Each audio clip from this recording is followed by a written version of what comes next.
রানাঘাটে কামালপুরের অভিযান সংঘের বৃহৎ দুর্গাপুজো নিয়ে আবারও টালমাটাল অবস্থা।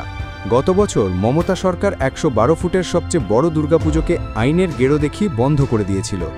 বাঙালি শ্রেষ্ঠ উৎসব দুর্গাপুজো, তাই নিয়মের প্যাচে পুজো বন্ধ হওয়ায় সেবার ব্যাপক ক্ষোভের সঞ্চার হয়েছিল হিন্দুদের মনে। অভিযোগ, এবছরেও পুজো নিয়ে অনেক জটিলতা তৈরি করছে প্রশাসন।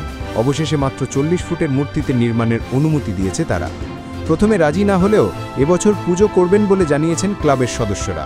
তবে পুলিশের ভূমিকায় একরাশ ক্ষোভ উগড়ে দেন উদ্যোক্তারা। পুজোটা নিয়ে সমস্যা কি চলছে এখন? পুজোটা নিয়ে সমস্যা তো আমাদের গত বছর থেকেই সমস্যা চলছে। গত বছর আমরা আমাদের ঠাকুর পুরো রেডি, তো প্রশাসনে বলল যে হবে না। কেন হবে না এইটা কিন্তু আমরা বুঝতেই পারি। তো এবার তো আমাদের বলেছে যে এসে আমাদের পারমিশন দিয়েছে, ৪০ ফুটের পারমিশন দিয়েছে। আমরা তো যে গ্রিন বুক নাকি ওতেও আমরা নাম লিখিয়েছিলাম, ওর থেকে আমাদের নাম কাটতে হয়েছে। ওর থেকে আমাদের নাম কাটতে হয়েছে। প্রশাসন বলেছে যে ওর থেকে নাম কাটতে। গত বছর দুর্গাপুজোয় কামালপুরের অভিযান সংঘ নতুন চমকের পরিকল্পনা করেছিল। তাদের ভাবনায় তৈরি হয় আকাশছোঁয়া ১০০ ফুটের দুর্গা প্রতিমা। কিন্তু অত বড় দুর্গা প্রতিমা তৈরিতে বাধা দেয় প্রশাসন।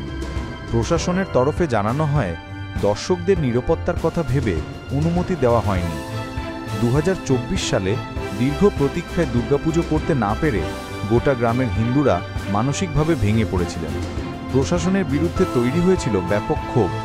তাদের দাবি, পুজোর জন্য কঠোর পরিশ্রম করেছিলেন এলাকার বহু মানুষ। চাষের জমিতে চাষ না করে পুজোর জন্য সেই জমি দিয়েছিলেন, কিন্তু পুজো আর হয়ে ওঠেনি।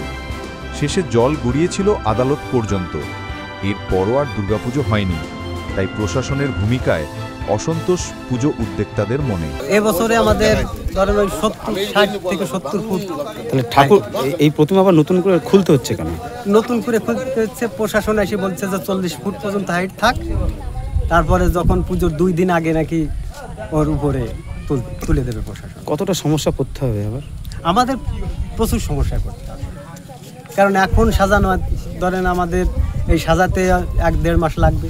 আর তখন যদি ২ দিন কি ৫ দিন এসে বলে যে সাজিয়ে দাও, তখন তো আমাদের তো খুব সমস্যা। বেশ কয়েক মাস আগে থেকেই প্রস্তুতি শুরু হয়ে গেছিল ২০২৫ সালের পুজোর। কামালপুরে আবারও বড় দুর্গার কাঠামো তৈরি কাজ শুরু হয়। এবছরও ফাইবারে তৈরি দেবী দুর্গার কাঠামো যখন প্রায় শেষের দিকে, তখন ফের প্রশাসনের আধিকারিকরা এসে বাধা দেন পুজোয়। যার জেরে আবার পুজো হবে কিনা তা নিয়ে অনিশ্চয়তায় ভুগতে শুরু করেন তারা। অবশেষে দুর্গার প্রতিমার কাঠামোর উচ্চতা কমানোর নির্দেশ দেন প্রশাসন। আর এই নির্দেশিকায় আবারও ক্ষুব্ধ হয়ে ওঠেন এলাকার মানুষ। শুরু হয় টানাপোড়েন। বেশ কিছুদিন ধরে চলে পুজো আয়োজন নিয়ে অনিশ্চয়তা। শেষে প্রতিমার উচ্চতা ১০০ ফুট থেকে কমিয়ে ৪০ ফুট করতে বাধ্য করে প্রশাসন। কংক্রিট কাঠামো থেকে নামিয়ে নেওয়া হয় দেবী মূর্তিকেও। হাতে সময় কম, তার মধ্যে নতুন মূর্তি নির্মাণে বড় চ্যালেঞ্জ বলে মনে করছেন উদ্যোক্তারা। পারমিশন পেয়েছেন আপনারা? পারমিশন দিয়েছে ৪০ ফুট। আচ্ছা, এখন সেই কি প্রক্রিয়া চলছে? সেই প্রতিক্রিয়াই চলছে, কিন্তু ঠাকুরটা তো ৪০ ফুটের না।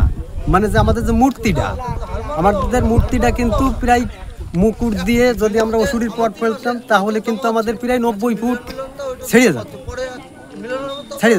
এবারে। কিন্তু আর আমরা গত বছর যে হাইলাইট করেছিলাম, তাতে আমাদের ১১২ ফুটের হাইলাইট ছিল। তাহলে এখন এই মূর্তি কমিয়ে ছোট করে আবার সেই পুনরূপ দেওয়া, এটা তো অনেকটা কঠিন। প্রশাসনের জবরদস্তিতে প্রতিমার উচ্চতা কমাতে হওয়ায় স্থানীয়দের মধ্যে অসন্তোষের সঞ্চার হয়েছে। তবে শেষমেশ পুজো হবে বলে খুশি তারা। ব্যুরো রিপোর্ট, মাধ্যম। ত্রিপুরা এক অপরিসীম সৌন্দর্য ও সমৃদ্ধ মিশ্র সংস্কৃতির ভূমি।